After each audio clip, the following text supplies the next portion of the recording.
दोस्तों, बात कुछ 20 साल पहले की है। उस समय मेडिकल की सुविधा ज़्यादा नहीं थी। गांव में भी एक दो डॉक्टर ही होते थे, वो भी ज़्यादा पढ़े लिखे नहीं। तो कुछ थोड़ी भी अजीब बीमारी होती तो उस बीमारी का नाम ऊपरी हवा, झपट, भूत प्रेत का साया जैसे नाम उसे दिए जाते थे।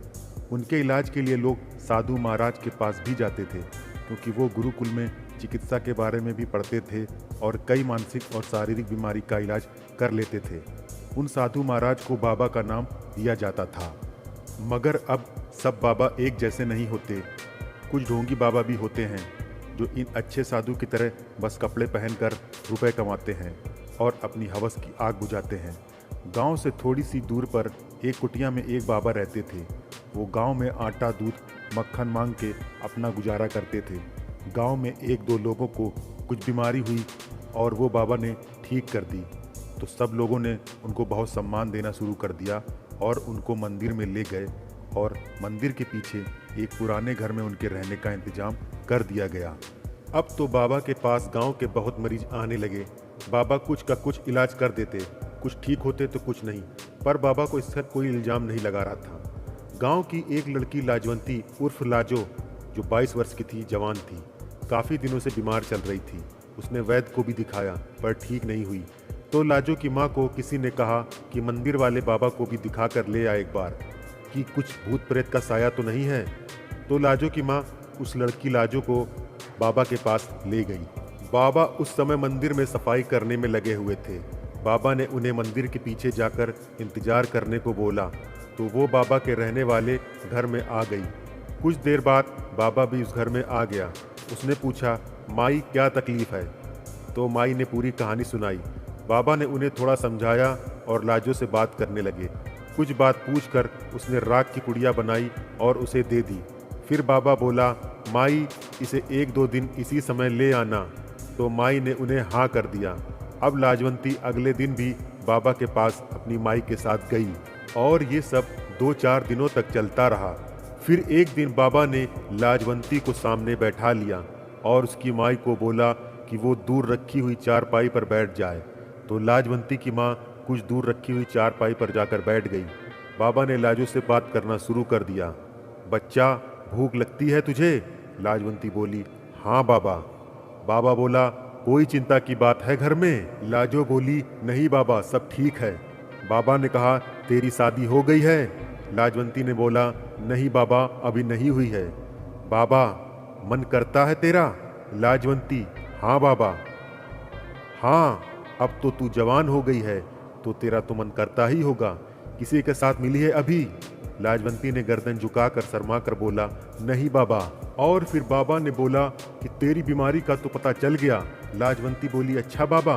बाबा बोला, हाँ, इलाज तो मिल गया पर उसे करना बहुत मुश्किल काम है। लाजवंती बोली, बाबा जो भी करना हो मैं कर लूँगी, आप बता दें बस। बाबा बोला, बेटी, इलाज की पहली शर्त यह है कि तू यह बात किसी को नहीं बताएगी। लाजवंती बोली, ठीक है बाबा, मैं किसी से कुछ भी नहीं बताऊंगी।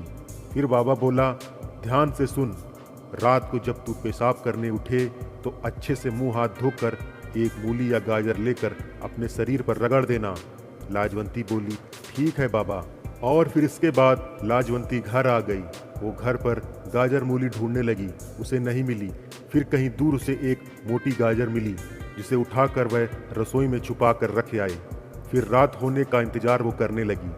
रात होते ही सब सो गए तो लाजवंती ने रसोई घर से गाजर वाली उठाई और घर के पीछे बने पेशाब घर में आ गई और फिर गाजर को अपने शरीर में रगड़ने लगी। थोड़ी देर बाद उसे मजा आने लगा तो वो और जोर जोर से उसे रगड़ने लगी। अब वो रोज गाजर मूली को अपने शरीर पर रगड़ने लगी थी और फिर कुछ दिनों बाद वो बिल्कुल सामान्य सी दिखने लगी, मतलब वो बिल्कुल ठीक हो चुकी थी। फिर कुछ दिन बाद लाजवंती अपनी माँ के साथ बाबा को मिलने गई।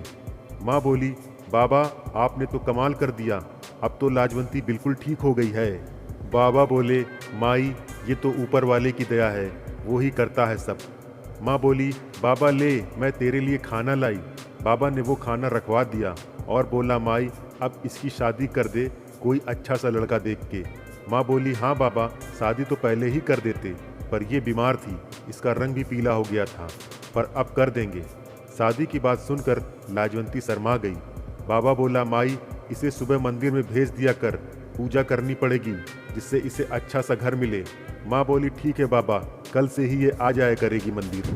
अगले दिन लाजवंती सुबह ही पूजा करने आई तो बाबा ने उसे देख लिया और वापस जाते हुए इसे मंदिर के पीछे आने का इशारा भी किया था और वो चली गई। बाबा वहाँ अकेला था। बाबा बोला, अब कैसी हो बेटी? लाजवंती बोली, ठीक हूँ बाबा अब तो। बाबा ने कहा, बेटी अभी तेरा थोड़ा सा इलाज और करना पड़ेगा। लाजवंती बोली, ठीक है बाबा, बता दे क्या करना है अब। बाबा बोला, ठीक है अंदर आ जा। तो लाजवंती बाबा के साथ अंदर आ गई। बाबा ने उसका हाथ पकड़ा और उसे बैठा दिया, फिर खुद दरवाज़ा बंद कर दिया।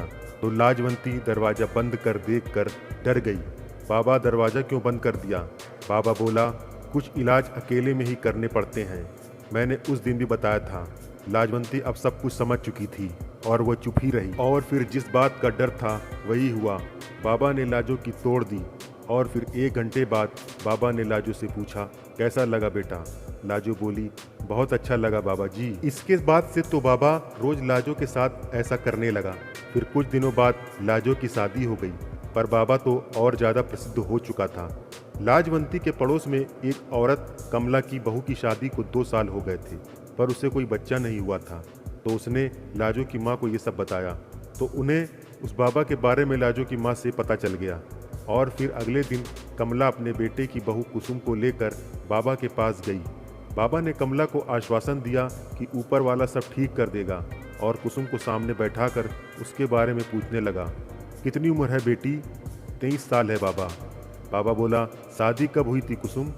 कुसुम 2 साल पहले। बाबा, बच्चा क्यों नहीं हुआ? कुसुम बोली, पता नहीं बाबा।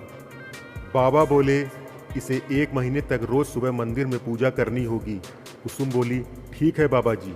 अब कुसुम पूजा करने के लिए आने लगी। उसकी सास 2-4 रात आई, फिर वो बोली, अकेली ही चली जाया कर, मैं तो परेशान हो गई, तुझे 1 घंटा लगता है पूजा करने में। और फिर बाबा ने वो सब उसके साथ किया था जो उसने लाजो के साथ किया। बाबा इसी तरह भोले भाले लोगों के साथ गलत काम करता रहता। तभी कुछ दिनों बाद बाबा के गलत कामों के बारे में पुलिस को पता चला। पुलिस ने बाबा को रंगे हाथों पकड़ने के लिए एक चाल चली। उन्होंने एक लेडीज़ पुलिस को साड़ी में बाबा के पास भेज दिया। उसको भी बाबा ने अपने जाल में फंसाने की पूरी कोशिश की और उससे गलत गलत बातें करने लगा, जिसकी उसने चुपके से ऑडियो रिकॉर्डिंग बना ली। और फिर बाबा पकड़ा गया और फिर बाबा की जेल में ढंग से ठुकाई हुई। तो दोस्तों, ये स्टोरी आपको कैसी लगी हमें कमेंट में ज़रूर बताएं और हमारे चैनल को लाइक शेयर सब्सक्राइब जरूर करें। धन्यवाद।